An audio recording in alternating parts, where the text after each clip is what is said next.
Hi, என் ஸ்டைலில் brownie எப்படி செய்கிறது பார்க்கலாமா? So welcome to my channel.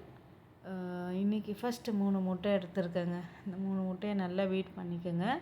அதுக்கப்புறமா வந்து 1/2 கப் பவுடர் சுகர் எடுத்திருக்கேன். அதையும் சேர்த்து நல்லா மிக்ஸ் பண்ணிக்கோங்க.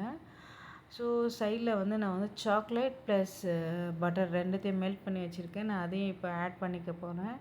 இது ரெண்டுத்தையும் மிக்ஸ் பண்ணி நல்லா வந்து பேட்டரை வந்து ரெடி பண்ணிக்கோங்க. நல்லா மிக்ஸ் பண்ணுங்கள், லெஃப்ட் டு ரைட்.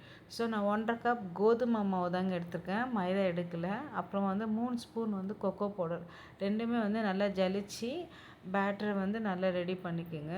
ஸோ இதே தான் மறுபடியும் லெஃப்ட் டு ரைட் ரொம்ப போட்டு இது பண்ணாதீங்க. இந்த பேட்டர் ரெடி ஆகிடுச்சு. ஸோ நெக்ஸ்ட்டு வந்து கொஞ்சம் நம்ம வந்து இதோட டேஸ்ட்டு கொடுக்கறதுக்காக வெண்ணிலா எசன்ஸ் ஆட் பண்ண போகிறோம். உங்கள் பேட்டர் வந்து ரொம்ப திக்காக இருந்துச்சுன்னா நீங்கள் வந்து கொஞ்சம் மில்க் கூட சேர்த்துக்கலாம்.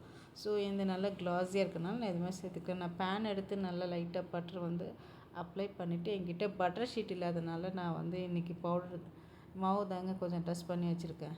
டஸ்ட் பண்ணிவிட்டு இருக்கிற பேட்டர் வந்து அதில் ஆட் பண்ணிவிட்டு, ஸோ அதோட டேஸ்ட் இன்னும் கொஞ்சம் நல்லா இருக்கிறதுக்காக நான் இந்த சாக்கோ சிப்ஸ் ஆட் பண்ணியிருக்கேன். Choco chips plus walnut add பண்ணியிருக்கேங்க. நீங்களும் இதேமாதிரி ட்ரை பண்ணுங்கள். அதுக்கப்புறமா நான் வந்து ஓவனில் வந்து 180 டிகிரி செல்சியஸு 20 மினிட்ஸ் வச்சுருக்கேன். ஏன்னா என்னோடய ஓவன் வந்து 60 லிட்டர்ஸ் பெருசு. ஸோ 20 மினிட்ஸ் போதும், நல்லா பேக் ஆகிடுங்க. அதுக்கப்புறமா நீங்கள் எடுத்துகிட்டு கொஞ்சம் ஆற விட்டுருங்க. ஆக்சுவலாக இது வந்து கேக்கியாக தான் இருக்கும், உங்களுக்கு ஃபஜ்ஜியாக இருக்காது.